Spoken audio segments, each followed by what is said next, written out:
जय हिंद साथियों, वंदे मातरम। कैसे हो आप सब? उम्मीद करता हूँ आप स्वस्थ होंगे, मस्त होंगे, अपनी पढ़ाई कंटिन्यू जारी रखे होंगे। आपके अपने यूट्यूब चैनल टीसीजी क्लासेज पर पुनः आपका हार्दिक अभिनंदन, स्वागतम, मोस्ट वेलकम। मित्रों, हम पढ़ रहे हैं संस्कृत व्याकरण, और संस्कृत व्याकरण में आज हम पढ़ने वाले हैं कारक एवं विभक्ति प्रकरणम।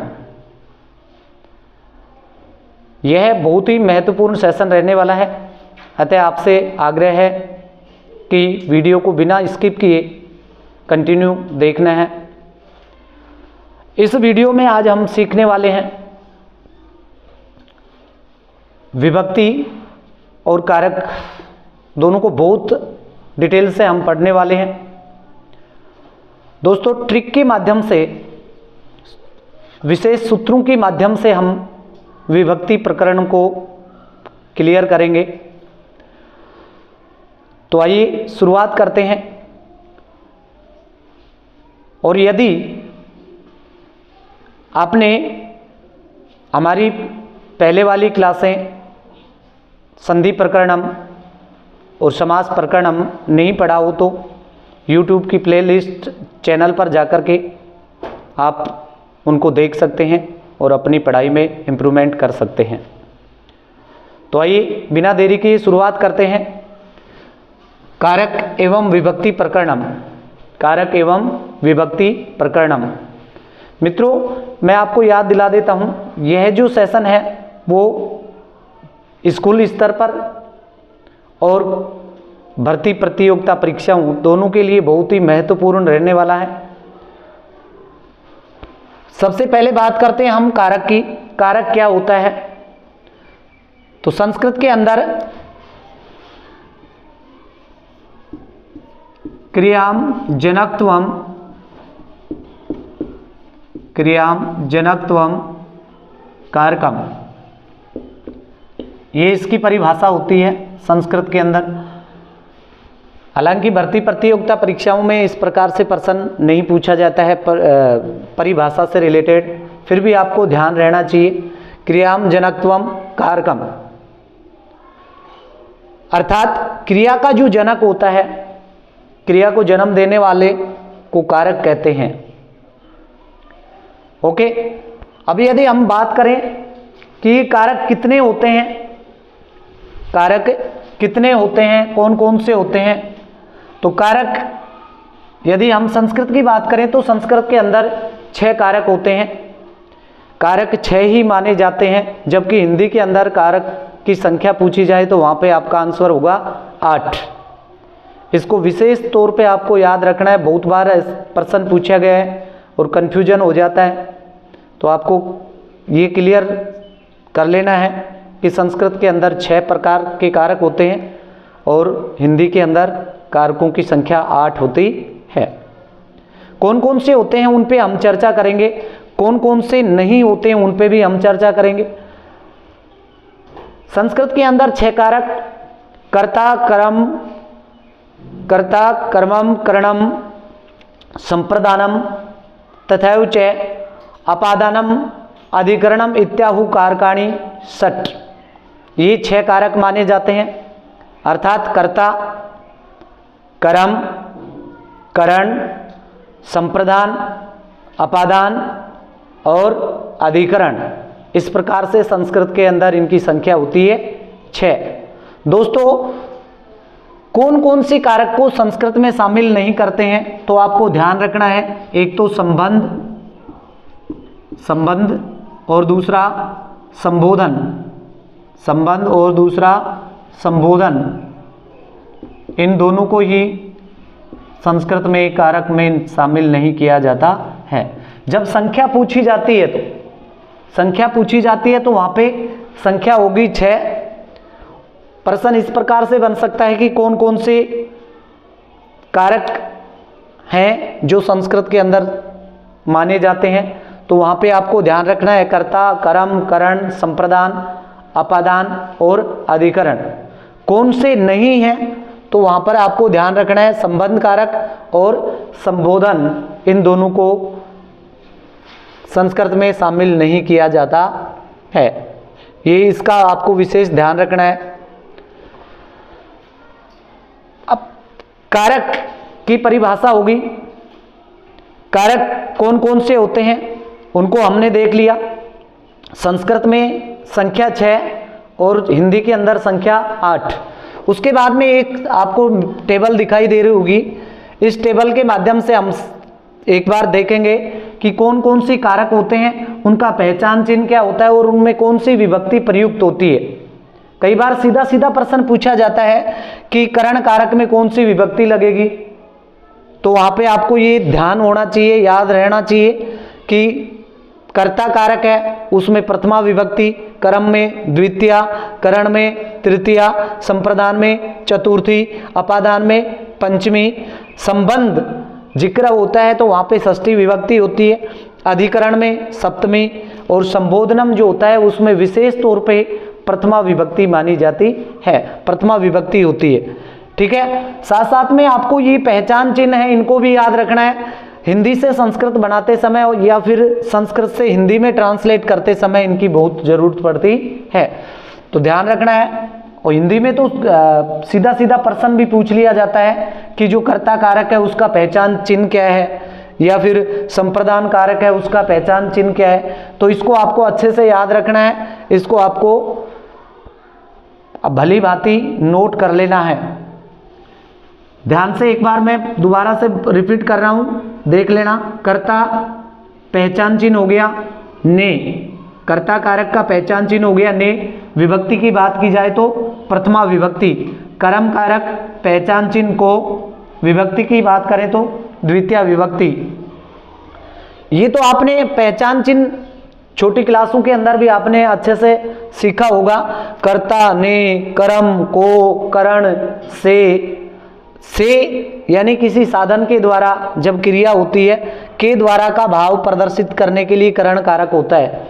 संप्रदान के लिए, अपादान से अलग होने पर, संबंध का, की, के, अधिकरण में, पर मीन्स ऊपर के लिए, और संबोधनम हे, अरे, भो संस्कृत में विशेष तौर पे ये प्रयुक्त होता है। विभक्ति जान गए, पहचान चिन्ह जान गए, कौन कौन से कारक होते हैं वो हमने पढ़ लिया। अब हमारे पास नेक्स्ट टॉपिक रहेगा विभक्ति प्रकरणम। नेक्स्ट टॉपिक रहेगा विभक्ति प्रकरणम। दोनों को हम एक साथ पढ़ रहे हैं। कारक समझ लिए, कारकों की संख्या, उनका पहचान चिन्ह, उनके अंदर कौन कौन सी विभक्ति होती है, ये सब हमने पढ़ लिया। अब पढ़ेंगे विभक्ति प्रकरणम, पढ़ेंगे हम विभक्ति प्रकरणम। तो आइए पढ़ते हैं विभक्ति प्रकरणम। यहां से बहुत बार प्रश्न पूछे जाते हैं और लगभग सभी प्रतियोगिता परीक्षाओं के अंदर यहां से प्रश्न बनता ही है। आज मैं यहां पे ट्रिक के माध्यम से तुम्हें बताने वाला हूं, समझाने वाला हूं। कभी भी आप विभक्ति से संबंधित प्रश्न गलत नहीं करोगे, ऐसा मेरा विश्वास है इस वीडियो को पूरा देखने के बाद में। सबसे पहले देखते हैं प्रथमा विभक्ति। प्रथमा विभक्ति,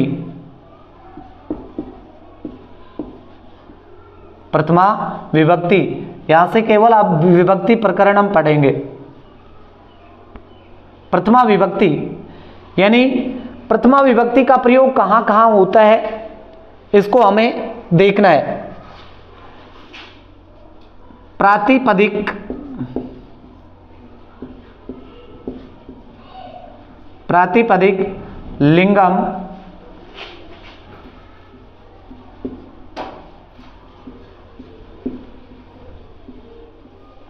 परिमाण वचन मात्रे,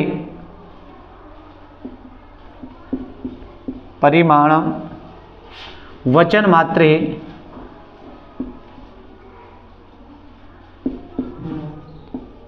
प्रथमा। दोस्तों प्रथमा विभक्ति को याद रखने के लिए छोटा सा सूत्र है, इसको आपको याद रखना पड़ेगा। प्रातिपदिक, लिंगम, लिंग, परिमाण, वचन मात्रे, प्रथमा। अभी हम इसको समझने वाले हैं ये सूत्र आपको याद रखना है। प्रातिपदिक, लिंग, परिमाण, वचन, मात्रे, प्रथमा। अर्थात प्रातिपदिक में, लिंग में, परिमाण में, वचन में, इन सब के अंदर प्रथमा विभक्ति होती है। ये आपको अच्छे से याद रखना है। इस सूत्र को याद रख लो। सूत्र को याद रखने से आसान हो जाएगा। प्रातिपदिक, लिंग, परिमाण, वचन, मात्रे, प्रथमा। अब इसको हम समझेंगे कि प्रातिपदिक क्या होता है, लिंग, परिमाण और वचन क्या होता है। इन सबको हम सीखने वाले हैं, समझने वाले हैं। जैसे देखेंगे प्रातिपदिक, सबसे पहले बात करें प्रातिपदिक। बाकी लिंग आप सब जानते हो, संस्कृत के अंदर 3 लिंग होते हैं, पुल्लिंगम, स्त्रीलिंगम और नपुंसकलिंगम। परिमाण, परिमाण मीन्स होता है मापना, तोलना, उससे रिलेटेड। वचन, संस्कृत के अंदर 3 वचन होते हैं, एक वचनम, द्विवचनम और बहुवचनम। लेकिन प्रातिपदिक क्या होता है, इसको हम समझेंगे। प्रातिपदिक, प्रातिपदिक दोस्तों, किसी भी शब्द को मूल रूप में जब लिखा जाता है तो वो प्रातिपदिक कहलाता है। किसी भी शब्द को मूल रूप में लिखा जाता है तो वो प्रातिपदिक होता है। जैसे किसी का नाम हो, कोई भी संज्ञा शब्द हो, वो प्रातिपदिक कहलाएगा जब वो अपनी मूल अवस्था में होता है। जब वो अपनी मूल अवस्था में होता है तो प्रातिपदिक होता है। और उस प्रातिपदिक के अंदर हमें हमेशा प्रथमा विभक्ति लगानी होती है। ओके, समझ में आ गया होगा। प्रातिपदिक यानी मूल अवस्था में कोई भी नाम होता है तो वो प्रातिपदिक होता है, और प्रातिपदिक होने पर उसमें प्रथमा विभक्ति का प्रयोग करेंगे। जैसे किसी का नाम है राम, यदि हम संस्कृत राम हिंदी के अकॉर्डिंग देखें तो ये मूल नाम हो गया, और मूल नाम है तो इसमें प्रथमा विभक्ति लगेगी। चूंकि ये अकारांत पुल्लिंग शब्द है, एक वचन में है, अकारांत पुल्लिंग शब्द एक वचन में होता है तो उसके प्रथमा विभक्ति के एक वचन में उस नाम के आगे विसर्ग लगा दिया जाता है। जैसे राम से राम है, राम से राम है। इसी प्रकार किसी का नाम हो मोहन है, मोहन नाम हो तो प्रथमा विभक्ति इसमें लगा देंगे। चूंकि संस्कृत के अंदर विभक्ति का प्रयोग शब्द के साथ में किया जाता है तो वहां पे जब तक हम उसके अंदर विभक्ति नहीं लगाएंगे तो वो व्याकरण की दृष्टि से अशुद्ध माना जाता है। इसलिए आपको ध्यान रखना है कि जैसे ही प्रातिपदिक आपको दिखाई देगा उसके अंदर आपको प्रथमा विभक्ति लगानी है। ओके, समझ में आ गया होगा। यदि हम बात करें स्त्रीलिंग शब्द की, जैसे लता। अब जो लता है ये मूल शब्द है, लेकिन इसके अंदर एक वचन में किसी प्रकार का कोई विसर्ग वगैरह नहीं लगता है, क्योंकि ये प्रथमा विभक्ति के एक वचन में इसी प्रकार से आता है। ओके, उम्मीद करता हूं यहां तक आपको समझ में आ गया होगा। इसके बाद में हम देखेंगे प्रातिपदिक के बाद में लिंगम। लिंगम यानी लिंग। संस्कृत के अंदर कितने लिंग होते हैं आपको सब पता है, 3 लिंग होते हैं। संस्कृत के अंदर 3 लिंग होते हैं, बोले तो पुल्लिंग, स्त्रीलिंग, पुल्लिंगम, स्त्रीलिंगम और नपुंसकलिंगम। ठीक है। अब इनके अंदर भी हमें प्रथमा विभक्ति का प्रयोग करना होता है। जैसे पुल्लिंगम में लिखेंगे तटः, इसका स्त्रीलिंगम रूप बन जाएगा तटी, और नपुंसकलिंगम में इसका रूप बन जाएगा तटम। इस प्रकार से हमें प्रथमा विभक्ति का प्रयोग करना होता है। परिमाण यानी मापने तोलने की इकाई होती है, वहाँ पे हमें प्रथमा विभक्ति में मानना पड़ेगा और प्रथमा विभक्ति का प्रयोग करना पड़ेगा। जैसे एक है, द्वो, इस प्रकार से हमें मानना पड़ेगा। वचन, एक वचन, एक वचनम, द्विवचनम और बहुवचनम।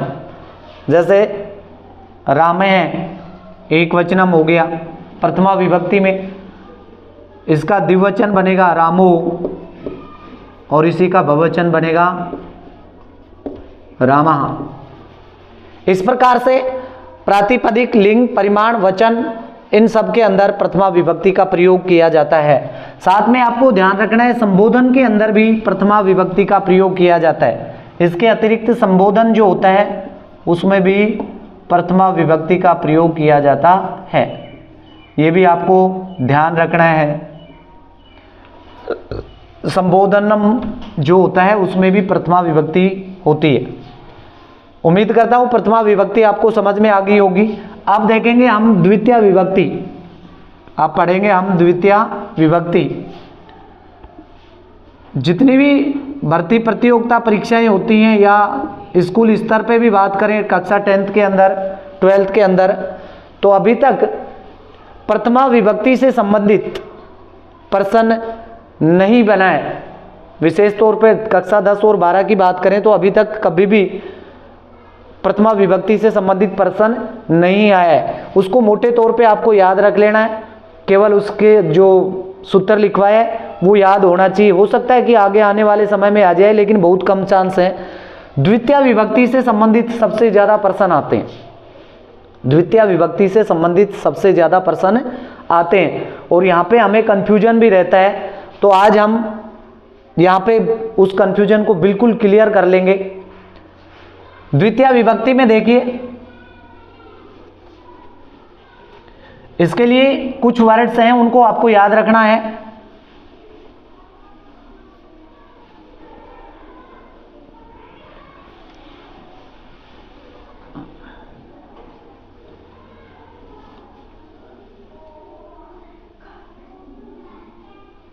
अभितय, परितय, सर्वतय, उभयतय,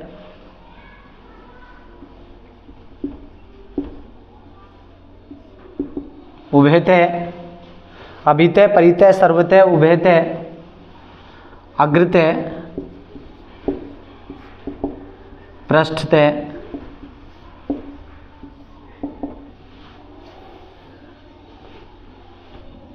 सम्या, हा, निक्सा, धिक्,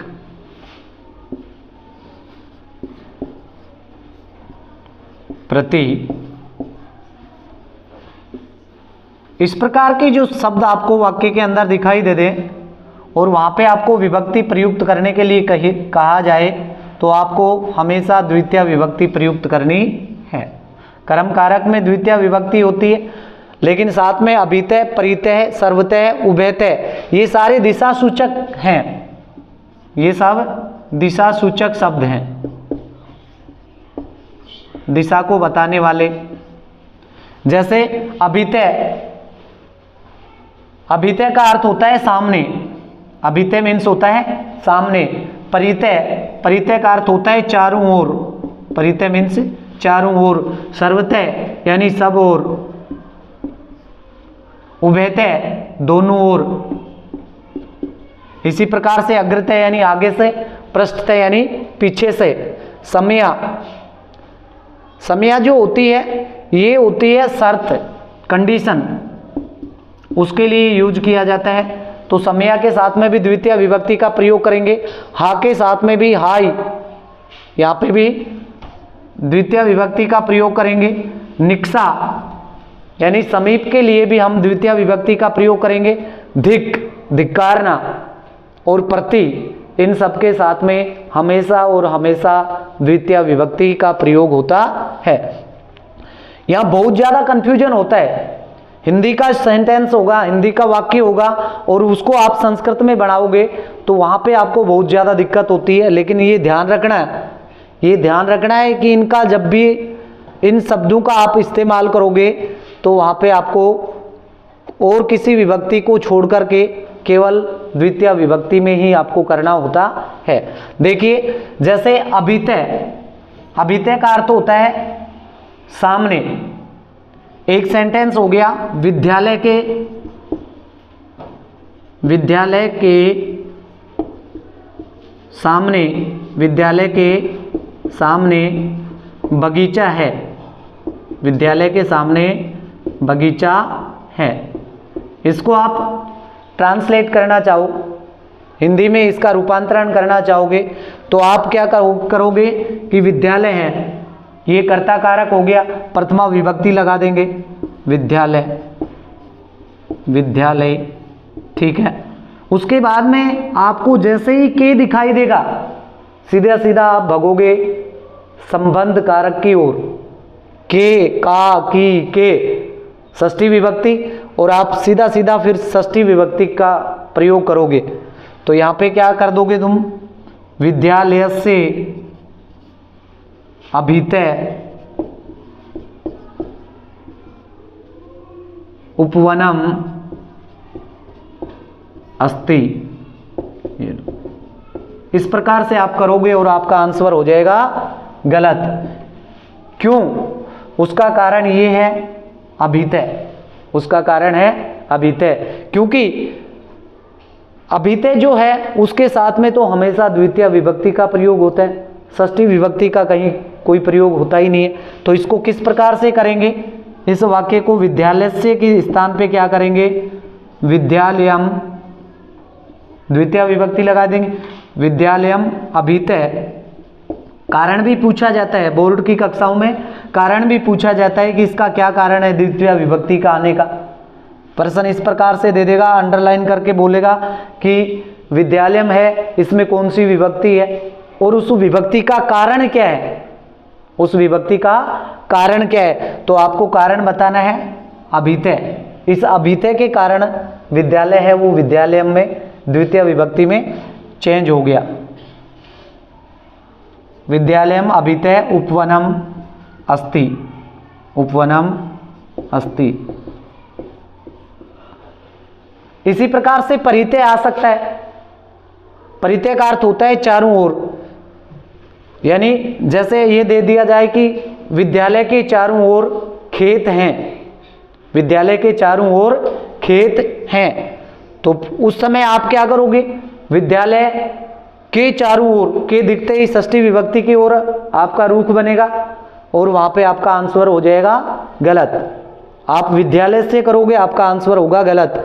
आपको करना क्या है, विद्यालयम, विद्यालयम परितः वृक्षा सन्ति, विद्यालय के चारों ओर पेड़ हैं। ये सारे उसी से रिलेटेड है। उम्मीद करता हूं ये सारे उदाहरण आपके क्लियर हो गए होंगे। चाहे अग्रतय आ जाए तब भी आपको द्वितीय विभक्ति का प्रयोग करना है, पृष्ठतय आ गया तो द्वितीय विभक्ति का प्रयोग करना है, अभितय, परितय, सर्वतय, उभयतय, इन सबके साथ में द्वितीय विभक्ति आएगी। ओके, अब देखते हैं इसके साथ साथ में समया, हा, निक्सा, धिक और प्रति, इन सबके